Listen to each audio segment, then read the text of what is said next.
open this up. We should have people start coming in any minute now, I'm guessing. Okay. If not, we will just be recording for posterity's sake. It'll sound cool. Yeah. And what part of the world are you in, Greg? I'm in Colorado right now. I live in Greeley, Colorado. So it's like the northern part of Colorado. I don't know if you're familiar with Fort Collins, Loveland, about an hour north of Denver. Okay. I have a friend who lives out in Denver. He moved like 30 minutes to the left side of Denver. And then there's Okay. a couple guys in our like military ERG at Wayfair that were based out in Colorado. He actually just moved to North Carolina. So Oh, okay. Yeah. There's, I don't know, there's a lot of military down south. Colorado Springs, that's where Fort Carson is. That's a solid 2.5 hours south of me. A lot of military there. We got a few people popping on. Just for those joining us now, just be aware I'm going to give a few minutes for people to log on and join us. So we'll get going here in 1 or 2 minutes.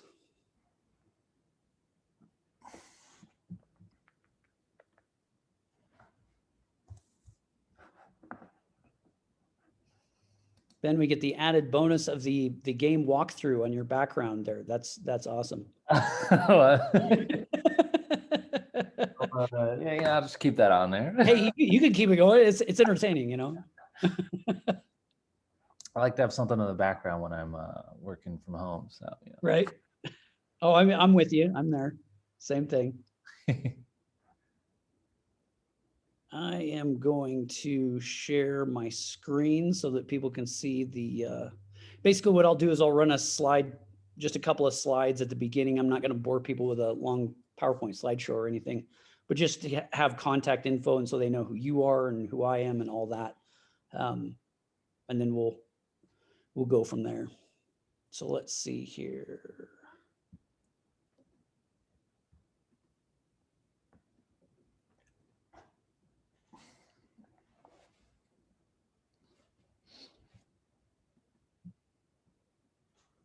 Okay.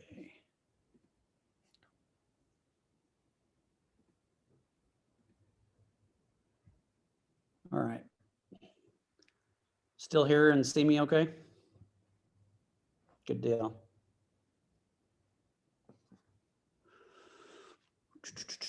All right, maybe about 30 more seconds and then hopefully get enough people in here.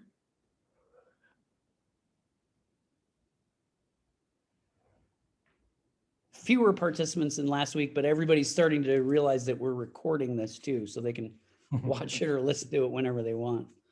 It's always helpful. You can do like I do with podcasts, everybody, and crank me up to like 2 times the speed or 1.5 times, just zip through this stuff. But I might talk really fast in the meantime just to confuse everyone.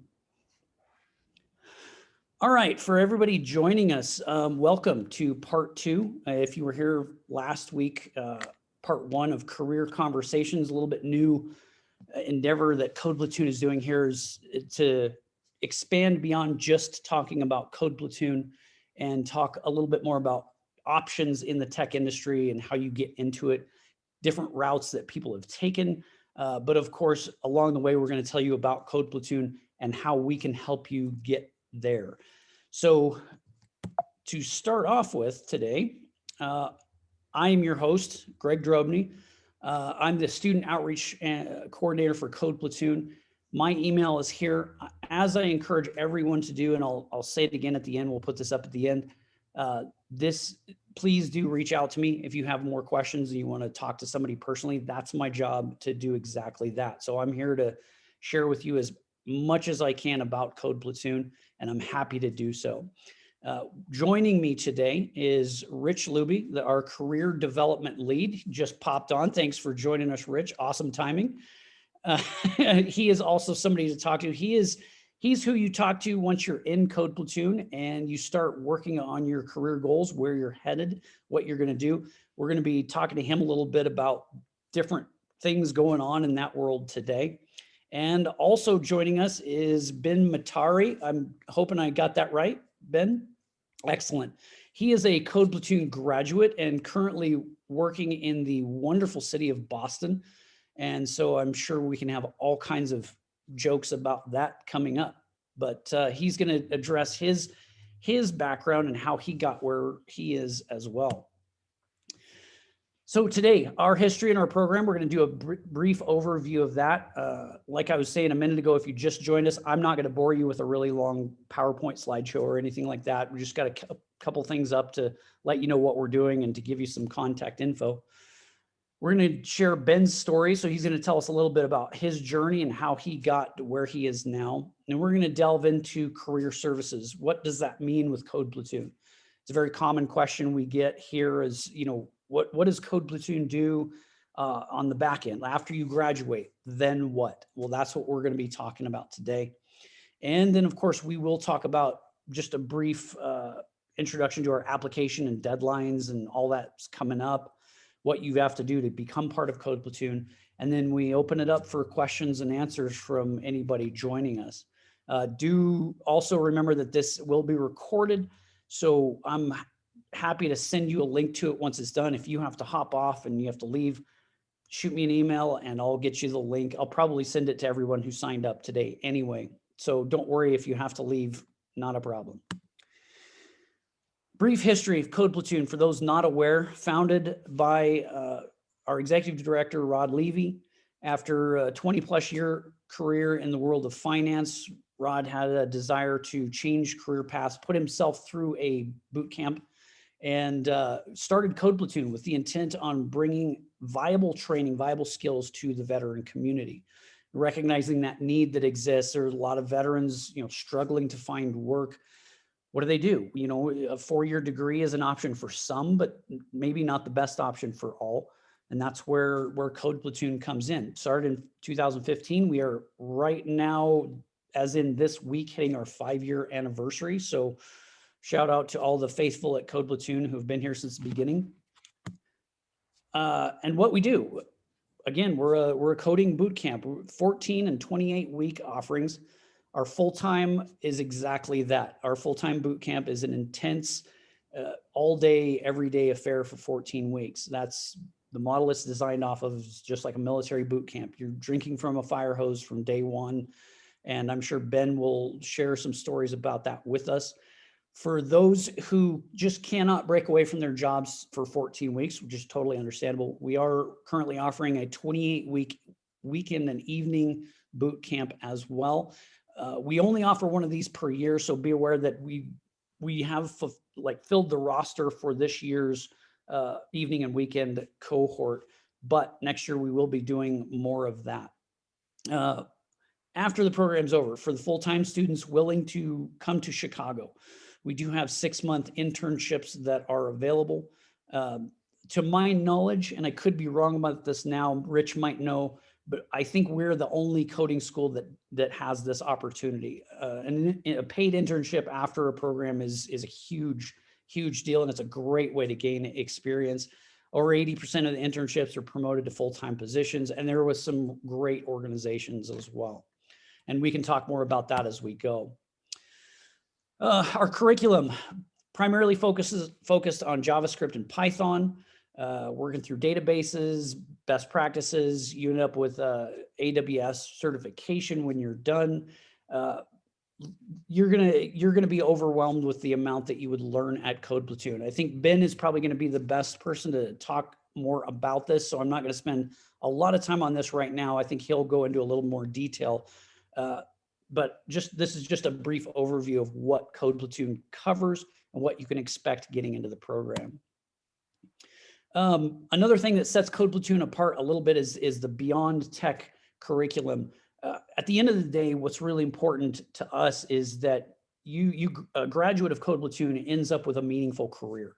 And one of the things that helps with that is some of these Beyond Tech aspects of the curriculum. At the end of the day, if you're a wizard at coding, as we talked about in the last webinar, you could be a wizard at coding. If you're a jerk and nobody wants to work with you, it doesn't matter. And it really hurts your chances of getting a job, number one. Number two, it hurts your chances in the workforce. So we cover a lot of that. We cover, interview processes and things like that. So we go beyond just simply teaching you to be a whiz at coding. That's going to take a lifetime. And as everyone that works in that industry will tell you, you still won't have enough time to learn it all, but it's going to depend a lot on how well you work with others. So we'll get into that a little bit more as well. So again, let me introduce you to Ben. He's a Code Platoon graduate. And you know what? I'm going to let Ben tell him, for his own sake, how he got here. How'd you get here, Ben? I mean, other than logging onto this awesome technology.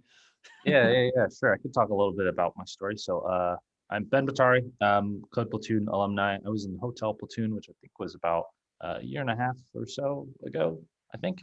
Sounds right.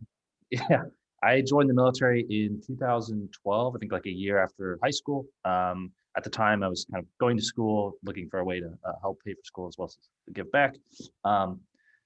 Throughout the remainder of my National Guard tenure, I was in the Guard for 6 years. I was kind of on and off with school, worked a couple different jobs, and always kind of like an interest in tech. And I remember when I was getting out of, or my contract was coming to an end, and I was thinking about what I wanted to do, moving forward, because that's, kind of what you do when you're starting to get out and transition. Code Platoon kind of popped up on my radar as a way to kind of get into tech, especially as someone that came from like a different background. And so flash forward, I signed up for Code Platoon, did the Code Platoon program, had a a very fun time, very interesting time, very tough time. But it was pretty awesome. Learned a lot of really great skills. Like Greg was talking about, like those beyond tech sessions. Those are one of the things that when I think back to my time at Code Platoon, were pretty awesome. Like especially like the personal finance one. That one I remember, I really enjoyed that. And yeah, so I also participated in the internship program at Code Platoon, ended up getting placed at Wayfair. And I've been a software engineer at Wayfair for about a year and a half now. Fantastic. And so backing up just a bit, what did you do in the military? What was your job? Yeah, great. Sorry, I skipped over that. So I was 12 Bravo combat engineer for the 36th IBCT. I think it's still going around for the state of Ohio. Okay. And I like to ask just, and I think it helps people relate, like what were your lessons that you learned, or maybe you didn't even realize you were learning in the military that helped you at Code Platoon and launching this career? Like what do you look back on and say, wow, that really helped me in my journey? Yeah, that's a great question. Definitely not to be cliche, but military is all about telling you about being resilient and having resilience. But that is like one of the key things I think that differentiates me from some of my peers that I've met throughout like the tech world. And it's just being like, regardless of what's thrown at you, always kind of putting that foot forward and continuing to go. Is even like for Code Platoon, for example, when you're going through the curriculum, there's a lot of information that's being thrown at you, and kind of having that spirit to not like, give up or get super frustrated and like, or freak out. That definitely helps. As well as kind of, in the military, you definitely meet different people from different backgrounds from all across the United States. And I think having that experience and working with different people with, different ways of working and everything is really integral when you transition, into the corporate world. And definitely has come to save my butt in a couple of interactions here at Wayfair. I'm going to take that as a good thing. And I'm going to put you on the spot a little bit. I don't mean to put you on the spot, but you mentioned attending another boot camp, correct? Yeah. So actually, before I went to Code Platoon, I attended a different boot camp out in New York City, and did that. That was also really tough and really hard. And afterwards, I landed a job, but it wasn't really in the tech world. I was working for a political campaign for a little bit. And one of the things I tell people when I talk about kind of going the two boot camp route is kind of the differences between Code Platoon and some of these other boot camps. And Code Platoon's, there's the focus. Code Platoon has a focus on non-technical kind of skills sometimes, like the Beyond Tech sessions, and those are really kind of invaluable, I think, when you look back at it, as well as the kind of like smaller class sizes. Just the instructors at Code Platoon, I like really enjoyed all of them versus my other boot camp. I was not super thrilled with some of them. That's good. That's good to hear. Now, what do you, now something that I share with people, and I think something that has impressed me, just looking, even as an outsider, I think this would impress me.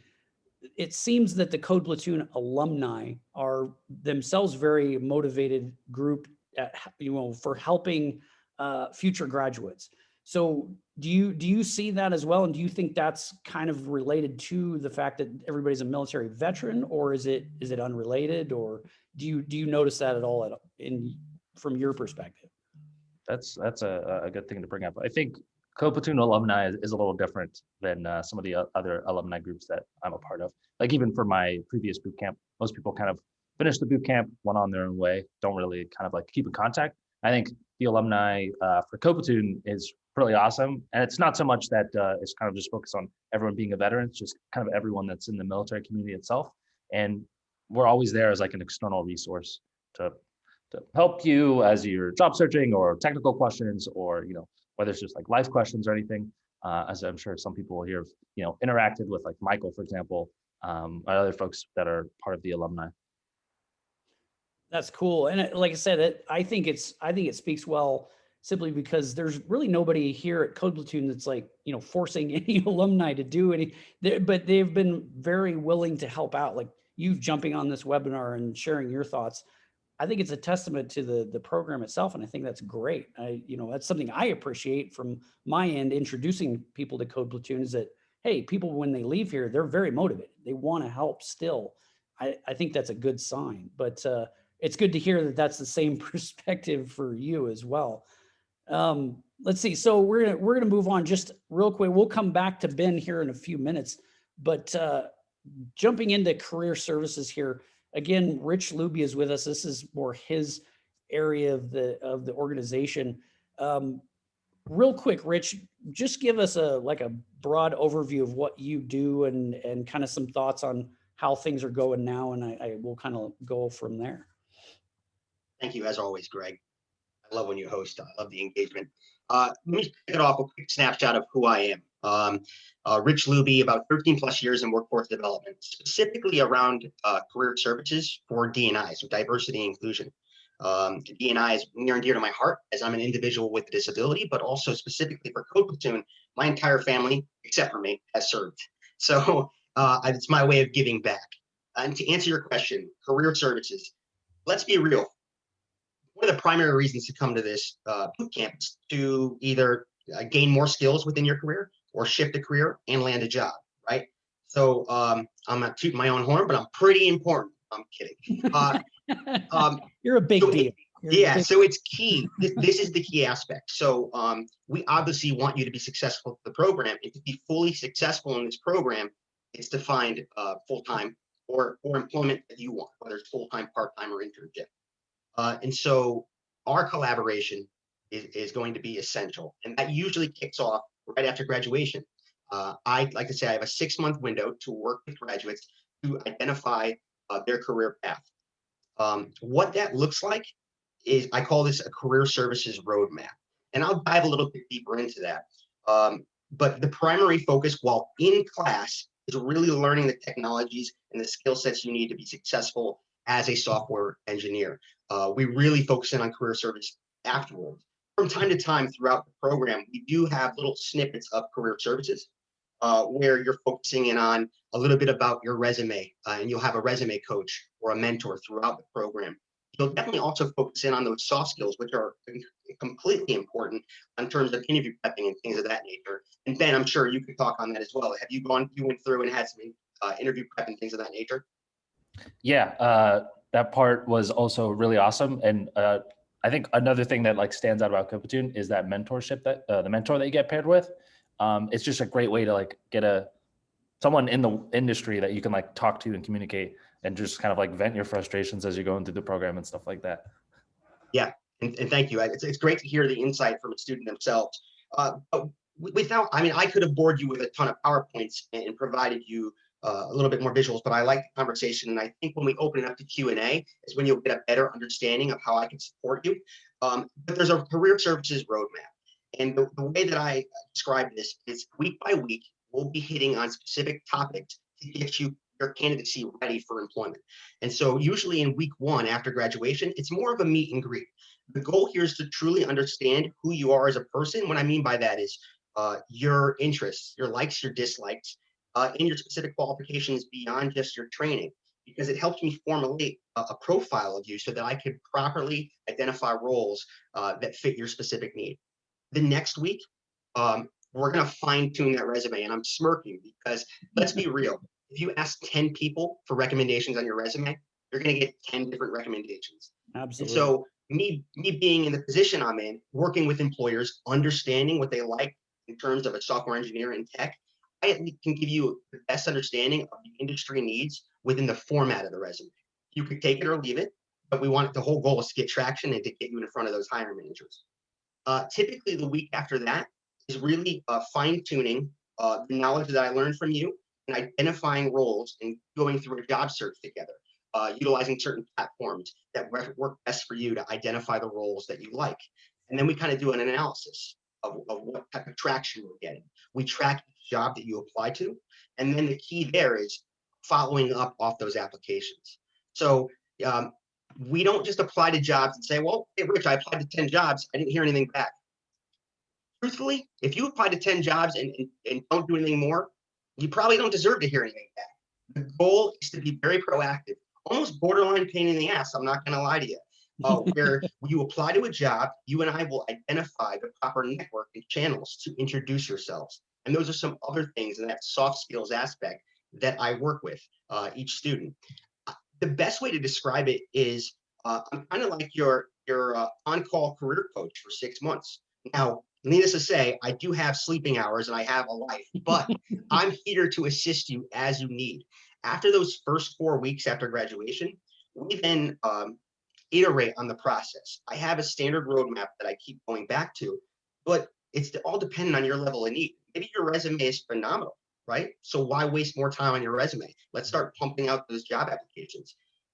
After the 4th week, we start to realize, oh, you know what? John is really good at finding the roles and he's getting interviews, but maybe he's not landing the interview. Well, maybe we need to do some interview prep.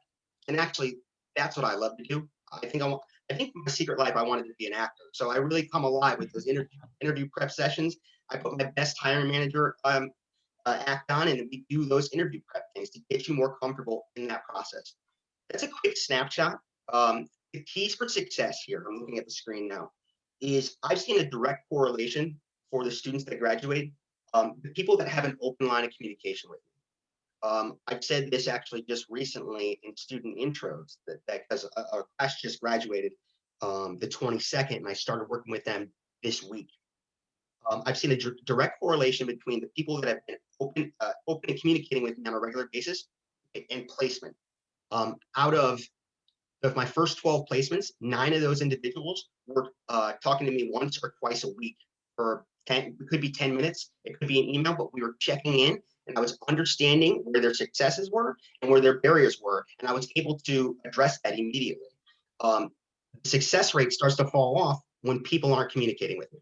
And so I'm only as strong as the information I know. That's how I'll leave that. Key to success is communication and being transparent with me. Not everybody's gonna like me, which is surprising, I know.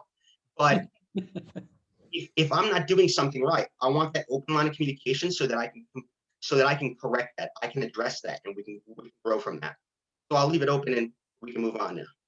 Fantastic. Hey, that's as good of an answer as I could have hoped for. As a sneak preview, so, and I'll give your mind, Rich, a few minutes to mull this over.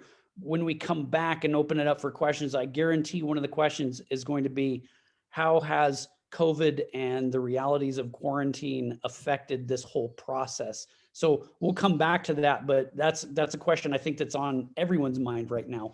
And like I tell everyone, if you think everything's going to be the same 8 months from now as it is right now, then maybe take a step back and rethink some things, because it probably won't be. Yeah. But those fundamentals you mentioned, the keys to success, those aren't going to change. Sticking with it, having that grit, that integrity, to just keep persevering, that's not going to change. That's never going to change. But we'll come back to that in a few minutes. Go over a couple things here. like I said, we want to cover just briefly the admissions process and how you get to be part of Code Platoon. And then we'll open it up for a few more questions. Part one, for anybody interested who's not done this already, part one of the application can be found on our website by just clicking on the apply now buttons that are found I think on every page.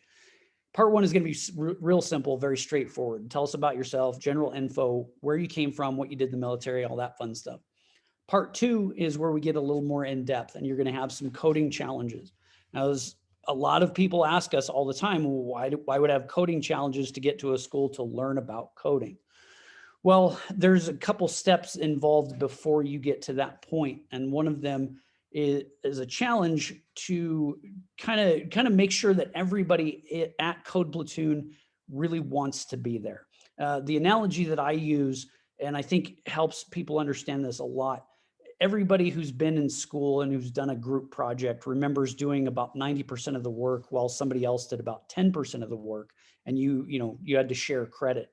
That's not going to happen at Code Platoon. And one of the reasons it's not going to happen is because of our application process.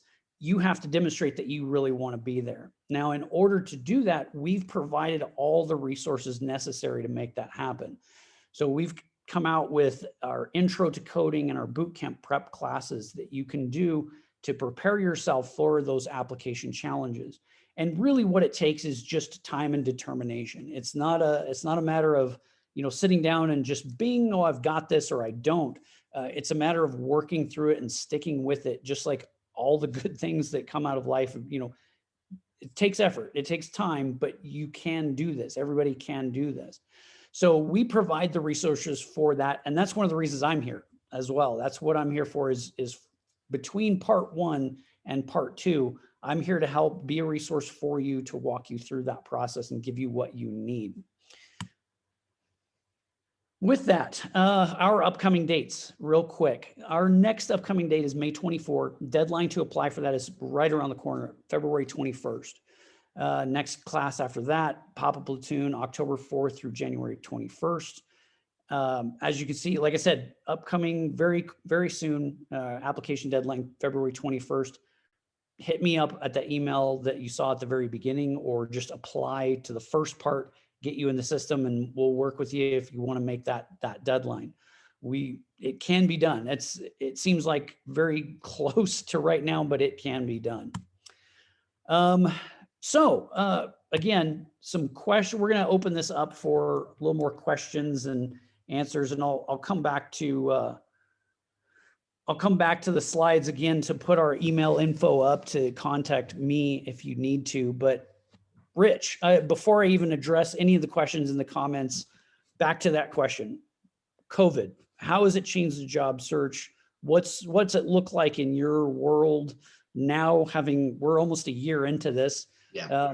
What's your perspective on all that? To say that I have a complete grasp on it would say that I'm lying to your face virtually, but I will tell you this, what I have noticed, and I've seen a trend, when March, let's say March was the shutdown, I believe around, for the most part, across the board, March was kind of a shutdown. And there was very low hiring at that point in time. And the reason being, it was the world of the unknown, although we're still in a world of the unknown. It was very unknown at that point. So there wasn't a complete freeze, but it was very concerning for me as somebody who gets measured to ensure that people get placed. That being said, throughout the year, I've seen a gradual progression, hiring more and more. And the reason being, it's kind of weird. I hate to say thanks to the pandemic, but because of the pandemic, organizations had to adjust, right? They had to be innovative on their approach. And so many jobs that were traditionally in-house are now remote, and these jobs have to be done. So we're seeing a huge influx of remote opportunities. And as I've been talking with employers, jobs that used to be traditionally in-house started off as being remote for now, but it looks like they're going to be remote for good. Let's be real. It's all about saving money, right, for a company? And they're realizing that they could save a lot of money by shutting down locations and still having access to their employees. And sadly to say, put your boundaries on as an employee, but they get more work out of you when you work remote. So we are seeing an influx in opportunities, and it's growing by the month. Fantastic. And it's good to hear. I mean, it's always positive to hear that things are still happening. Things are still moving. Yeah. So actually funny. So I was almost late to this, and I know I'm recorded, so now I'm on record saying I was almost late to a meeting. But the reason why I'm bringing this up is I was in an employer intro session with our most recent graduating class. So what I typically like to do after a graduating class is the first 2 weeks, I try to get employers lined up to make presentations. And the barrier to entry for these presentations is the employer has to be currently sourcing for an entry-level role. And to give you an idea of some of these employers that either have presented or in the mix of presenting, we have Snapchat, which will be presenting next week. They're static to hire from Code Platoon. An organization called Uncork out of New York City. It's kind of cool. It's a low code, no code organization. Believe it or not, you're still coding, but it's a platform that they utilize. And so we're getting employers and we're getting a lot of traction. Another organization, you might know them, Bloomberg, is also looking to hire. Accenture is another one. So we're getting, and what's funny is, truthfully, I was struggling prior to this past cohort to get a lot of interest. I mean, we were getting some from, to present. But right now, I can't say no to somebody, That's fantastic. That's great news. Yeah. Ben, on your end, obviously you started to work right before the pandemic and right before all the lockdowns, but you do have a little bit of insight, like you came into it before it started and now you've been in it for a year. What are your thoughts from the working side of things? This is one of those careers where you don't really need to be in the office. And I think we as a company, and even us myself, have been able to kind of see oh, we don't necessarily need to be in the office all the time. So it's been pretty nice. That's great. I really enjoy it. Like the being able to work remotely. Yeah. But you always do miss the little office stuff and stuff like that. And even when you're starting out, right? Because this was my first developer job. You are a little bit fearful that, it's a little bit difficult or weird to chat online or work together online. But I think over the months, that kind of dissipated. And if anything, our team has been really cohesive online, which has been pretty awesome. Yeah, That's Ben, awesome. to feed off of that, Greg, you mind if I jump in? Oh, go ahead. Yeah, and to feed off of that, and something I promised people listening, you can definitely ask a question too. But what I've noticed that has been very successful in the partnerships that I've made with employers is there is a strong commitment, and I ensure that there is this channel created, veteran representation at each employer that is offering mentorship to guide you in that transition into that role, whether it's through their ERG. But some of the employers, and I'm just going to say right now, Accenture has a phenomenal recruiting department. They have veteran recruiters dedicated to working with veteran applicants, and they walk them through that application process, and they're very open and transparent about where they are in that channel. And so that is extremely key, especially from somebody who is entering in the workforce for the first time. I think it's a great asset. That's great to hear. And for the record, I think that we should just ask Ben more questions over the next couple of minutes because the Boston sunset happening in his background is pretty fantastic. So, kudos to the shot setup for Ben there. A question that we got, and I'm going to kind of tie this into a couple of things, a question that we have in the comments. We discussed a little bit last week about the differences between a college, like a typical university program, and Code Platoon. And my 30,000 foot view take on that is that Code Platoons, what we're going to give you at Code Platoon is much more practical, hands-on, much more of a trade perspective. Like you're writing code. A university model is going to be a little bit more of the theoretical, but tying that into the job search area, both are good. Both are beneficial for the record. And nobody here is going to disparage traditional education. Nobody at Code Platoon is going to be doing that. But from Rich's perspective and maybe Ben's perspective, because he's already working in the industry, what do you say to those job requests or the requirements that say bachelor's degree required or something like that. Like, what do you tell applicants, and is there a way around that, or how do you address that from your perspective? I can take it first, Ben, and then you can add on if you'd like. The easiest response here is there's a huge talent shortage. There is across the board in every industry. And so within our industry, the boot camp sector is a blessing to employers. And when you see those job descriptions, I'm not going to call out any HR team, but I'll be truthful that a lot of times they don't update their job descriptions. It's a copy and paste tactic for every role that they have. So I kind of laugh. To give you an idea, when I've been in the boot camp space for over 5 years. And I remember when the boot camps were really taking off even prior to that. I was seeing postings for software engineers 10 plus years. And I'm like, I don't even think that title was around for 10 years at the time. So, take that into consideration. Just because they ask for X does not mean everything they're asking for is the only thing that they'll accept. Okay.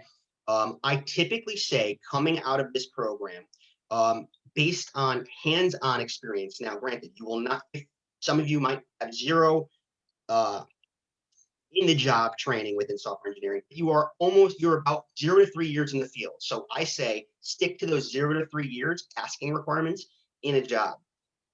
If you are passionate about something, if you have some tie to the organization, maybe your past experiences within the military or another job, and it's asked for maybe 4 or 5, it can be a stretch goal. So for every 10 applications, 9 of them should be 0 to 3 years. That 10th one, try for it. Why not? It makes sense.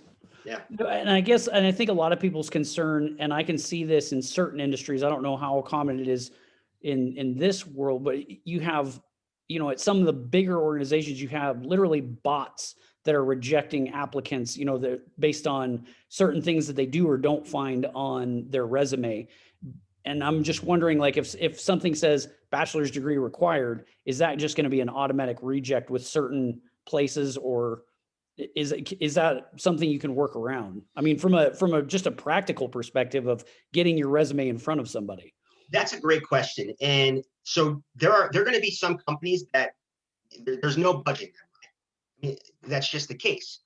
But I'm seeing a growing number of organizations being flexible once again, because that talent gap is so large, and they're realizing the skill set and the quality coming out of programs, specifically Code Platoon's program.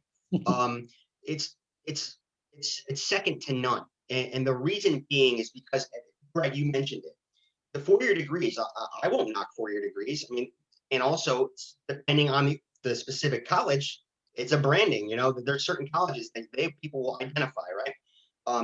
But the colleges are more historical and talking of theory and things of that nature. Immediately in our program, you are hands-on, building and working. And we tend to say we're teaching you, or you're learning how to learn. So we're giving you the basic framework to be successful in understanding and deploying code. And that walking into an entry-level opportunity is gold. Ben, have you seen similar trends from the working side of things in your field? Yeah, sure. And also to piggyback what Rich said, like you definitely learn a set of skills of like, okay, I can build an application, or I can just kind of get my hands dirty. And that usually is a little bit more beneficial than when you're coming into those entry roles to kind of get your hands dirty, get into the code, and I think that is a good beneficial thing. As someone that doesn't have a college degree, like if I ever see an requirement that's like, hey, you need a bachelor's degree or 4 years of school, or 4 years of school or something like that, I usually just ignore that and apply anyways, because most of the time, what's more important is your skill set and what you can bring to the team. And it's not really, tech's kind of a weird space where it's not so reliant on, oh, you need to have X amount of years in school or have done X, Y, and Z. It's what have you done? What have you brought to an organization, or et cetera, et cetera. So great point, Ben. So 2 things to kind of answer initially. I feel like I talk a lot. Sometimes I miss certain things. Greg, you said, are there ways around that job description? So there are tactics that Rich loves to deploy himself. I'm not a coder, but I'll use the term deploy. I want to get you in front of the hiring manager. So I use a free tool. It's called wordclouds.com. And what I tell my students all the time is take a job description, you put it in the word cloud. The goal of the word cloud is to pull the key terms coming out, right? So you're understanding what the employer is asking for all the time. Then you put your resume into that word cloud. And we're pulling out, and we're saying, are you hitting the words that they're asking? If not, we need to edit your resume. And that's a way around the applicant tracking system, that ATS system, where we always say, oh, I put my resume and I'm just a number. True. But if you're hitting the terms they're liking, the likelihood of you being recognized is a little higher. So that is one tactic, definitely. And that's awesome to hear, because those are questions that, I get asked a lot, because, and as someone asked in the comments, and that's what prompted me to think of it, is, they see all these requirements, and as you're looking on various job boards, you see, this is a requirement and this is a requirement. Well, if you don't have that, what do you do? I think like both of you said, the skill set is obviously the most important. At the end of the day, though, you do have to get in front of the employer and make your case. And so that's, it's good to hear that you're having success with that. And Ben, you're seeing success in your area as well. There was another question that I wanted to address real quick from both of your perspectives. They asked about, do you see many females pursuing the Code Platoon bootcamp opportunity and graduating? The answer is yes. I think that it's growing. And yes, I think the number of women in the tech industry is growing. Speaking from my own family's perspective, my sister has been in this industry for 20 plus years. She's doing very, very well in it. And she never did finish college, and she's doing extremely well. She works in Las Vegas and has worked with gaming and just all kinds of different coding, really cool stuff. But from Rich, from your perspective, I certainly don't see any inhibitors to, female walking into the coding industry. But do you have any different advice for them that, I don't know, maybe you wanted to share, or maybe to break down that barrier of seeming like it's a little more intimidating than maybe it should be? I would not want to speak for somebody's own personal, feelings, but I will tell you this: D&I across any industry, once again, is a huge hot button item, right? But specifically within tech, and there's a big need for women in tech, as you were just mentioning, Greg. So every time I'm talking to an employer, now granted, they want to see a good fit in the resume and things like that. But like, if you have any women, please send them our way. Like we just don't have enough applicants. The same thing goes with the veteran population in general. D&I is such a hot button item. It's high priority for hiring companies that veterans hit that within that D&I umbrella. So when you were asking earlier, are employers, are they hiring? Yeah, they're hiring, even if it's slow. The veteran population is something that they're striving to put their numbers up, because typically in this industry, it is so low. Ben, do you have anything from your perspective on that, like going through the program, or, you've been through multiple programs and now you work in the field? So yeah, there's always been females in both the programs that I did, and even in my cohort, I had I think we had like 3 or so, and they were all pretty awesome. And even at my company, we have a big push, like Rich is saying, DEI, but even to have more women in tech. So I would hope that you don't feel discouraged from doing the program. Yeah, what I would say too is obviously, I think that going back to that mentorship, a lot of organizations are bootcamp in general. We have support and outlets within the community that I think that you should tap into if you are feeling a little discouraged or concerned about how you might be perceived coming into the program. Definitely reach out, or we can connect you with proper mentors. And that's great to hear. I mean, there shouldn't be any inhibitors, but of course there's certain stigmas attached that, and that's one of the reasons that Code Platoon is here. And I think that's important for us to convey as well, is to help open up doors. I mean, that's literally what we're here for, is to help bring viable skills to veterans and and spouses for that matter, and to help open up doors that maybe otherwise would not have been opened. Going back to the job hunting, something I'm somewhat curious about, simply because of the nature of this what we're doing here, where I am, where you guys are. Are you seeing any trends as far as hiring based on location? So obviously we're all three in different cities right now. and we're not having a problem doing this, but are you seeing companies that say, yes, you can work remotely, and that's kind of a new reality, but we really want you to be in the Boston area. We really want you to be in the Chicago area, or, is that a trend, or do you see it going away from that? The short, so remote, as kind of going back to my other response, remote opportunities is growing, and I think it's only going to continue to grow. But that being said, I've realized, I'm not in HR, right? So I was like, oh, well, this person's qualified. Your company's in Connecticut. This person's in California. Pandemic, they can work remote, no problem.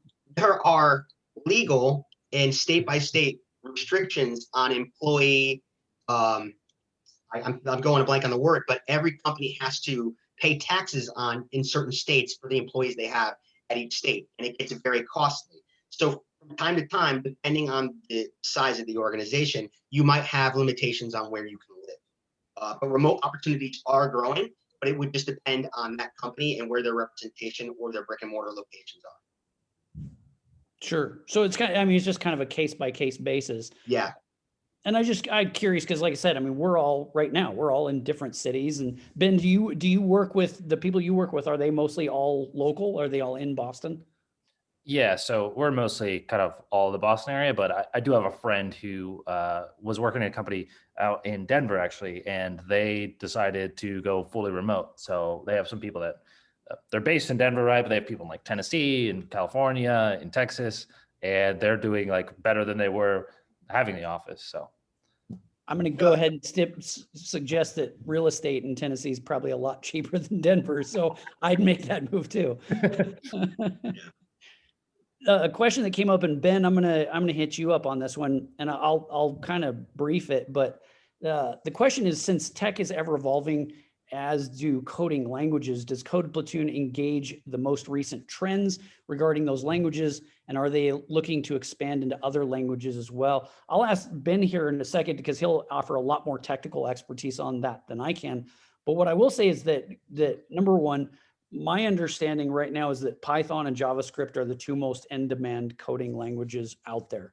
And that's reflected by salaries and expertise and those. But also Code Platoon focuses on training in a way that helps people learn other languages. And Rich can offer some thoughts on this too. We've hired people into positions where the employer knew that they didn't learn the language that they were going into, but they were okay with that because they knew how Code Platoon operated, how they taught, and how students are taught to learn. So Ben, do you want to offer some more thoughts on that just generally?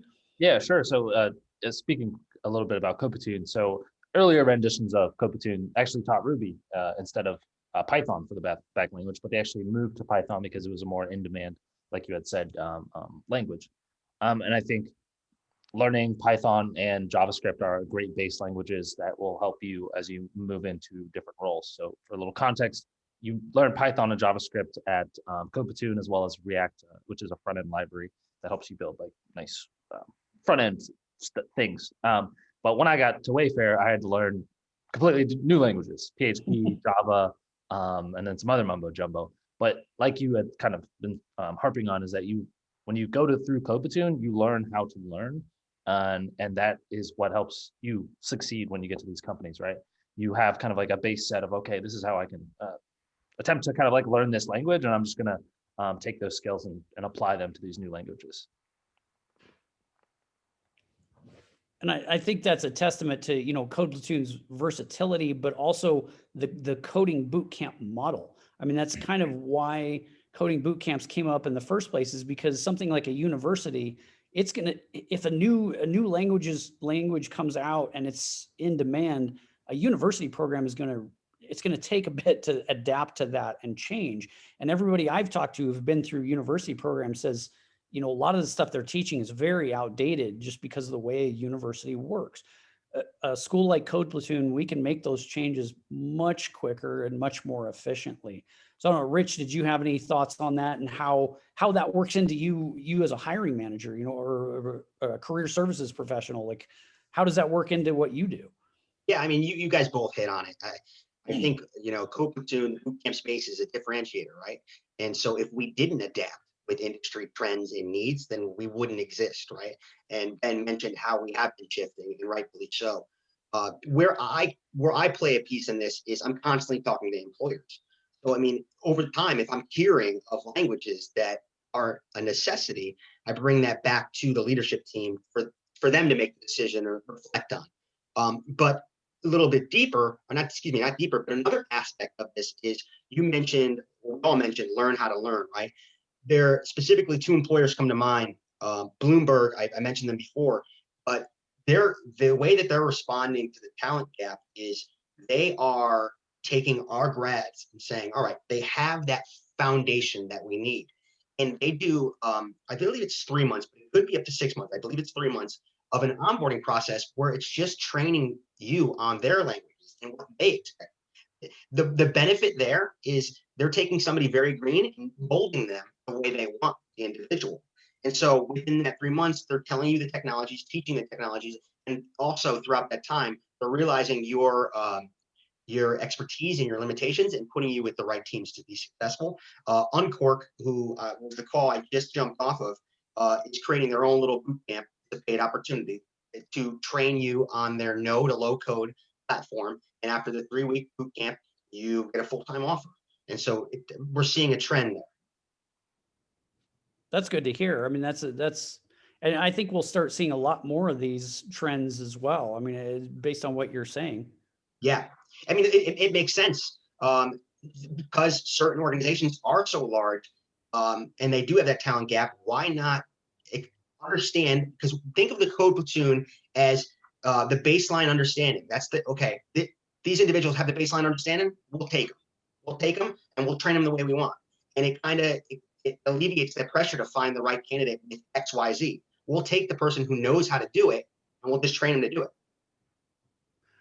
And that's, everybody who's been in the military should relate to this model as well, because your job in the military may not have at all been to shoot your service rifle or anything like that. But if you're dropped in a war zone, you should probably at least be able to point in the right direction if you have to, and be trained up from there should the need arise. So, I mean, it's that same kind of mentality with that, military people should be able to relate to. Train those fundamentals, and you can build from that in any number of different directions.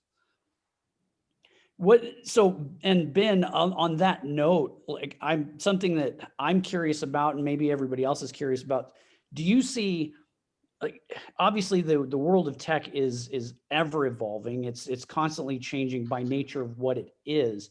Do you see, like, how hard is it to specialize? Is it something that you figure out pretty quickly? Like, hey, I want to go down this path and not this path, or I want to go, and how does that affect your career trajectory? Yeah. How hard is it to specialize? I don't really think there's any difficulty to specializing. It's really up to you and what you, and what kind of, like, where you want to go with your career, right? There's a lot of cool and interesting technologies that you can kind of get a deep focus on. Yeah, I think it kind of just like really depends. So like at Code Platoon, the curriculum is a full stack. So you'll learn how to build a back end system and a front end system, and then marriage the two together. And then depending on where you land, you might continue working in kind of like that same space. It might be a little bit more enterprise and complicated and a bunch of other services.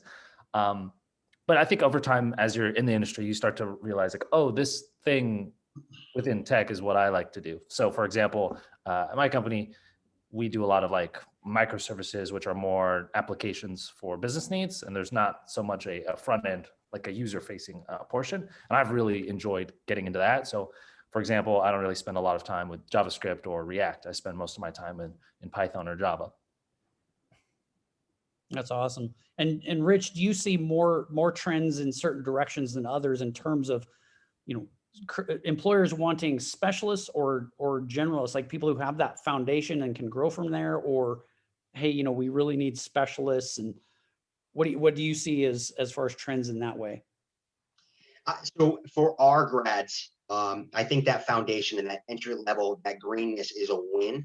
There are definitely areas and certifications that you could specialize in, that every company might utilize. I think the best way, the areas that I see areas for opportunity are more like the industry. So software engineering is everywhere. Every company has a website. So everybody needs a software engineer at some point in time. You know, that's very generic, but true.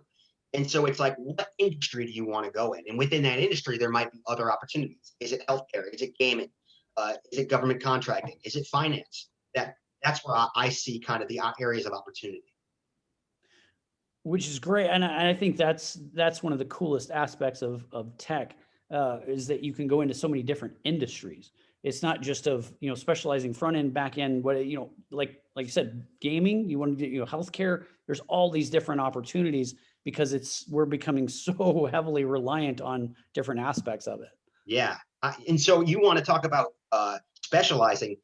We were just talking about how a little while ago we were teaching Ruby and now we're not teaching Ruby. In the next 5 to 10 years, you're all going to have to train up on a new technology. The languages are going to be constantly changing. So the opportunity to train up is not only a plus, but also probably a necessity. Mm-hmm. Absolutely. We're actually already almost at an hour, believe it or not, 55 minutes in, we just zipped right along. Ben, did you have any other thoughts for like upcoming people that are right now sitting at home saying, is this something I should do? Is this for me? What would you tell them? I would tell them to continue to explore. Like there's a bunch of free tools to kind of get a cursory glance into tech. I would just continue to explore those and figure out if this is something that interests you. I think Code Platoon is a great opportunity for anyone that's a veteran or in a military community to get involved with. It's a great program. Awesome. And Rich, what are your, let's say I came to you and said, well, what if I said I could teach all this to myself and go get a job? What would you say to that person? That's impressive, because I'll put it this way. I'm a social butterfly. Anybody that goes into this program is successful. My hat's off to you. I couldn't do what everybody has done, right? The one thing that I would say to people is we are our own worst enemies, right? So don't doubt yourself. Whether you come to Code Platoon or not, you go to another boot camp, we want the best for you, right? Don't doubt yourself. You are much more capable than you think. The other thing that I would say is to utilize your current network. It's power in numbers in terms of power in numbers of the applications you put out, but it's even more powerful the connections you've made and can make in the future. Utilize your network and believe in yourself is what I would say. Fantastic. Well, like I said, we kind of zipped right on through this, but I'm going to put up my, let's see here. I'm going to put up my contact info here again real quick so that anybody can, well, stand by. There we go. All right. So, everybody, thank you for joining us. Unless we have any more questions, maybe another one popped up here real quick. Hold on just a second. Yeah, no problem. Of course, there's a question, but I can't access it, so I'm not sure what it is. Greg, you're paying me overtime for the time I'm staying. Deal. Put it on my tab. Yeah. I'm putting my email address up here and Rich's email address up as well. We're pretty much open books. We are happy to communicate with you if you do have questions. And if you want to ask something that didn't get answered here, or you just want to dig deeper, please do email me. I'm happy to converse with you and, share anything and everything I can about Code Platoon. Yeah, unfortunately, let's see. Let me see if I back out of this, if I can. Do you want me to try to see if I can do it? Here we go. Here we go. I finally got it. Can you fail a cohort? I'm sure that's possible. I'll say, and Ben can maybe offer a really quick thought on this. We do have a really high graduation rate, and I think it's a testament to our application process. So kind of like what we mentioned at the beginning is making this a bit of a challenge to get into, kind of ensures that you really want to be there. It's a way of making sure that, yes, this is what I want to do. You're not going to get into day 3 and go, this is not for me. Because by that point, you figured out that, yes, this is definitely what you want to do. So can you fail a cohort? Yes, I'm sure it's possible that, if you discovered some lovely new drug in between now and graduation date, that yes, you probably would not do well. But I don't know, Ben, do you have any thoughts on that? Yeah. Can you fail a cohort? I think, yeah, definitely you can. But as you were saying, like that application process kind of sets a small barrier to entry, but you have enough kind of like preliminary skills to get in. But to be successful, yeah, to kind of like be successful in the program, it's got to be something that, you're really after. But what is it? The staff really do a good job of helping uplift, those that might be struggling throughout the program. And you have your peers and alumni and things like that. And I'll just add this. I'm not an instructor, but what I've seen of the application process, the application process is stringent because and lengthy because we want to set you up for success. We don't want to accept somebody in and have you struggle. The goal is to get you out of the program and landing a job. But also those resources are there to assist you. But there's also a standard. I don't know the exact standard personally, but you can fail a cohort. There's an easy way. Don't show up ever. You'll definitely fail then, right? So, but the supports are there. The goal is to get you through the program.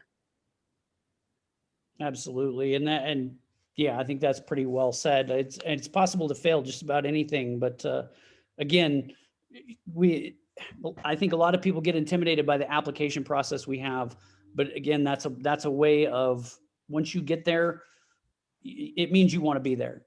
And when you look to your left and your right and you see all your other fellow students, they want to be there too, because they went through that same process. And I think that's a nothing but a good thing at the end of the day. So unless you guys have any other thoughts, like I said, we zipped right through an hour and here we are. I don't see any other questions. So did you guys have any other closing remarks? I'm good. I think I'm pretty good as well. Fantastic. Well, hey, again, thanks to Ben Matari for joining us, Code Platoon Hotel Platoon graduate, Rich Luby, Career Development Lead. As always, a pleasure to talk to Rich. And I am Greg Drobny, the Student Outreach Coordinator. Again, please do email me if you guys have any questions at all. And I will be happy to walk you through any and all questions you might have or concerns you might have about the program or what to do next. So hit me up on email. And otherwise, we look forward to hearing from any and all of you in the future on any other podcasts or webinars we might have. So Ben, Rich, thank you so much. And behind the scenes, Brenna, thank you for everything you've done. And Thank you, Brenna. hey, thanks for another successful webinar, and we'll see you all soon. Bye, everybody. See y'all.